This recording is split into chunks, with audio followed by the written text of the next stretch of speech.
C'est parti, aujourd'hui, qu'est-ce qu'on va faire? On va faire deux animations, regardez. D'abord, on a ceci. Les plus expérimentés savent ce que c'est une animation de SVG avec stroke dash array, stroke dash offset, et on va voir ça, et puis ensuite on va le faire grossir un petit peu, hop, et quand je clique dessus, tout simplement, ça va le faire grossir comme ça. Ok. Ce qui est intéressant, c'est la petite animation comme ça où on a l'impression qu'un cercle se remplit. On peut faire ça par exemple lors d'un chargement, lors de toutes sortes d'interactions. En fait, on peut faire ce genre de choses et c'est assez sympa à faire. Je vais vous montrer sur Figma comment on fait le SVG et en CSS et JS, non, juste en CSS, comment on fait l'animation. Donc c'est parti, hop, hop, hop, je place ça et on se retrouve dans le code. Alors, on se retrouve dans le code index.html style CSS. Il nous manque le SVG qu'on va créer avec Figma. Donc on va venir ici. Vous allez voir, c'est pas très compliqué. Donc je suis sur Figma, juste sur un projet, comme ça. Attention, ça va aller très vite. Je clique ici, ellipse, j'en crée une et je l'ai créée de 120 sur 120 ici. Ok, donc là, hop, j'ai mon cercle directement. J'enlève le fil, le remplissage en cliquant sur moins. Je clique sur Stroke ici, hop, et j'avais mis 2, 2, 2, j'imagine ici. Hop, hop, pour rendre le cercle un petit peu plus sombre comme ça. De toute façon, on gérera ensuite la couleur dans notre CSS. Très bien, devinez quoi, c'est déjà terminé, on n'a plus qu'à faire export ici. Et là, c'est important, il faut cliquer sur SVG comme ça et on exporte directement. Ensuite, on va se l'ouvrir. Et on n'a plus qu'à se la mettre ici, tac, tac, je vais appeler ça circle ou cercle ou voilà, quoi que ce soit. Et ce qu'on va faire, en fait, on va utiliser l'élément en lui-même. On va le copier comme ça directement, au lieu de le référencer dans une image. Et on va le mettre là. Voilà, donc là, on a SVG qui arrive. Alors, ce qu'on va faire, on va zoomer comme ça, parfait. Et on va voir un petit peu ce qui se passe à l'intérieur. Parce qu'il y a une height, une width, fill, XMLNS également. Et il y a notre fameux circle juste ici. Très bien. Donc normalement, si je file white ici par exemple, on devrait le voir. Vous voyez, on a bien notre cercle juste ici. Il est légèrement centré car on a notre body qui est flexé et qui a une height de 60 VH comme ça. Donc il est là, c'est normal. Ok. Donc on a notre cercle qui fait 120 sur 120 et puis on a une viewbox. Alors la viewbox, c'est quelque chose d'un petit peu infernal quand on ne sait pas ce que c'est. Et je ne vais pas vous l'expliquer totalement ici, je vais en faire une vidéo complète. Parce que c'est assez compliqué. Ça va un peu à l'encontre de tout ce qu'on apprend sur le web en CSS, en JS, etc. Quand on bouge des éléments sur X et sur Y. Voilà, c'est un calque qu'on va bouger sur le SVG.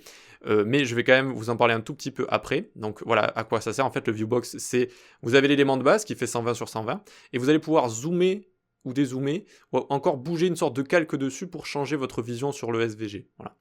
Ensuite, vous avez le cercle en lui-même qui est là, CX, CY 60-60, un rayon de 60, et le stroke comme ça directement.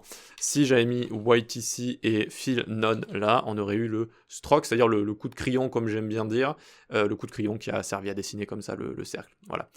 Parfait, pour ça, ce qu'on va faire, on va se créer deux cercles. Donc je viens ici faire maj alt flèche du bas. Tac, maj alt flèche du bas. Les deux ici vont avoir juste une classe différente. Le premier, je lui avais donné classe BGSVG, donc background SVG. Ça va être le fond en fait, et il y aura le remplissage, le fond et le remplissage si vous voulez. Et lui, ce sera le remplissage, donc on vient là mettre classe est égal, je l'ai appelé fill comme ça. J'aurais pu l'appeler field. Field, ça aurait été un petit peu mieux, je pense. Voilà, donc on va l'appeler field, vu qu'il y a déjà la propriété field, je n'ai pas envie de m'embrouiller. Et pass length equal 1. On va revenir dessus, ça aussi. Pour l'instant, il s'agirait de styliser tout ça. Donc on va venir là, hop, point circle btn, parce que on va entourer ça d'un bouton que je n'avais pas encore fait. Circle btn ici, très bien, tac. Et on va l'entourer parce que ça reste un bouton sur lequel on a envie de cliquer. Voilà, pour effectuer une action, pour liker, pour partager, pour faire tout ce que vous voulez. Donc un bouton juste ici, évidemment il va falloir styliser tout ça. Outline, background, none, tac, tac, border, devinez quoi, none également, position relative, cursor pointer pour montrer qu'on peut cliquer dessus. Alors le padding j'en avais pas mis, et une petite transition sur transform. Sur transform, ça dure 0,4 secondes, is, comme ça, parfait, super.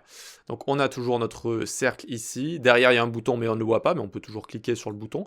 D'ailleurs le bouton circle btn hover, je vais le transform scale 1.2 comme ça, transform scale 1.2, très bien, et quand je clique dessus, donc active, transform scale encore plus 1.5 comme ça. Parfait. Ok, donc je passe dessus. Vous voyez que ça grandit comme ça directement. C'est pas mal. Et si je clique, hop, ça grandit encore plus. Vite, vite, comme ça. Voilà. Je vous rajoute même des bruitages. Et ici, on va mettre un will change, si je dis pas de bêtises. Est-ce que je l'ai rajouté ici ou sur... Ah non, le will change, on va le mettre sur le span juste après. D'ailleurs, il nous faut un emoji. Un emoji de like, donc on va mettre emoji heart. Et on va prendre le sparkling heart, comme ça. Parfait, mon préféré. Donc on va venir ici et on va créer un span, toujours dans le bouton en dessous du SVG, puis on y met le cœur, comme ça. Vous voyez, donc on a le cœur qui est juste là. Parfait, ça fait une sorte de point. C'est mignon. Donc on va descendre encore plus et on va s'occuper de ce span.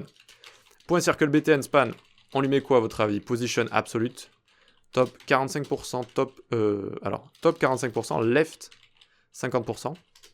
On le place dans le cercle en fait, hein, tout simplement. Transform, translate. Hop, moins 50, moins 50. Et on a le cœur qui est pas totalement au milieu, mais légèrement remonté comme ça, parce que c'est un petit peu mieux que ce soit... Au milieu, c'est un petit peu trop bas en général. Donc, on le remonte légèrement. Color F1, F1, F1. Bon, c'est juste que j'avais mis du texte à la base, mais là, j'ai enlevé le texte, donc ça sert plus à rien. Par contre, les emojis, on peut les styliser avec font size. Vous voyez que font size, en fait, c'est compté comme... les emojis, c'est compté comme un texte. Donc, si je mets 50, 60, etc., ça fait grandir le cœur, comme ça. Voilà. Et cet emoji, normalement, si on passe là... alors, il n'y a pas trop le bug que je voulais vous montrer. Ça va, il n'y a pas trop le bug ici. Mais normalement, quand ça change comme ça du texte, avec Transform Scale, notamment quand tout va scale comme ça, peut y avoir des sortes de petits à-coups, des petits à-coups pas sympas. Donc on met will change transform, et donc ça dit au navigateur, cet élément va se transformer, essaye d'optimiser le plus possible cet élément pour qu'il puisse se transformer sans avoir d'à-coups et que ce soit smooth, que ce soit doux en fait. Mais il faut éviter de l'utiliser partout will change parce que c'est un petit peu plus coûteux en performance. Mais vous pouvez l'utiliser typiquement dans ce genre de cas-là, mais pas le mettre sur tous les éléments, juste des éléments qui peuvent poser problème, typiquement du texte qui scale. Et donc là, emoji c'est du texte et on fait scale, ok ? Très bien, est-ce qu'on pourrait pas s'occuper du SVG maintenant qu'on a fait tout ça? C'est parti. Donc on s'occupe du SVG. On fera juste cette partie-là après. On s'occupe d'abord de BG, SVG. Donc le background, on va lui mettre stroke. Donc la couleur B8, B8, B8, 34. Pas facile celui-là, pas facile, B8, 34, très bien. Stroke width 3. Stroke width 3, donc la largeur du coup de crayon. Ensuite, field, qui va être le trait qui va se remplir comme ça. Alors juste, je m'étais mis le code à côté, mais avec... j'utilise mon iPad pour me filmer, et ça le cache un petit peu. Donc on va le mettre ici, juste pour que j'écrive bien les mêmes valeurs que j'avais écrites. Stroke, donc en blanc, comme ça, par rapport à l'autre qui va être en le fond beaucoup plus sombre, comme ça, très bien. Ensuite, stroke width également de 3. Et là, on va mettre un stroke dash offset, stroke dash array, et stroke dash offset. On va les mettre tous les deux de 1, comme ça. Tous les deux de 1 directement. Parfait. Donc, on commence par stroke dash array. Voyons voir si je mets 0,1, qu'est-ce qui se passe. On a des pointillés. En fait, cette propriété, on pourrait l'appeler pointillé en français, si vous voulez. Et donc, ça va créer des pointillés avec à chaque fois 10% vide, 10% plein, 10% vide, 10% plein, etc., etc. Si je n'avais pas écrit ici passlength 1, passlength 1 veut dire que, si vous voulez, quand je mets 1 ici, c'est comme si ça mettait 100%. Et donc si je n'utilise pas passlength est égal 1, eh bien je serai obligé de deviner un petit peu au doigt mouillé combien il y a de pixels quelle est la longueur en pixels de ce trait ici. Et donc c'est beaucoup moins efficace. Alors que là du coup, vu que 1 c'est 100%, eh bien je peux dire très bien, je vais mettre 1 ici, et ça va faire des pointillés 1 à 100%, celui qu'on est en train de voir, et un vide, 1 à 100%, un vide, 1 à 100%, un vide comme ça. Parfait. Comment on va faire pour voir le vide? On va faire un décalage. Offset, ça veut dire décalage, et on décale de 100%. Du coup, on décale de 100%, et ça fait que celui qui est plein, il est invisible, si vous voulez. Parce qu'on est passé du côté de celui qui était invisible, comme ça, directement aussi. Mais regardez, si je mets 0,1 comme ça, par exemple, vous voyez qu'on a un décalage qui commence ici, 0,2. Vous voyez que ça vient pousser, en fait. Ça vient pousser mon pointillé plein, et ça vient faire apparaître celui qui est vide. Voilà, c'est exactement ça. C'est ce que j'ai galéré à vous expliquer, c'est exactement ça. D'accord ?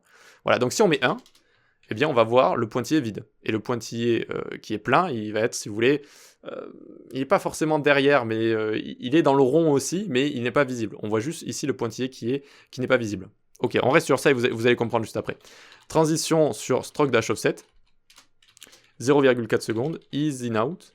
Easy out, comme ça, parfait. Et donc, quand mon bouton que j'ai appelé BTN Circle BTN, 2 points over, alors field, Alors j'ai mis un point virgule, ça va pas bien fonctionner. File d'ici, tac. Alors, stroke dash offset 0 et background noir comme ça, tac, voyons voir.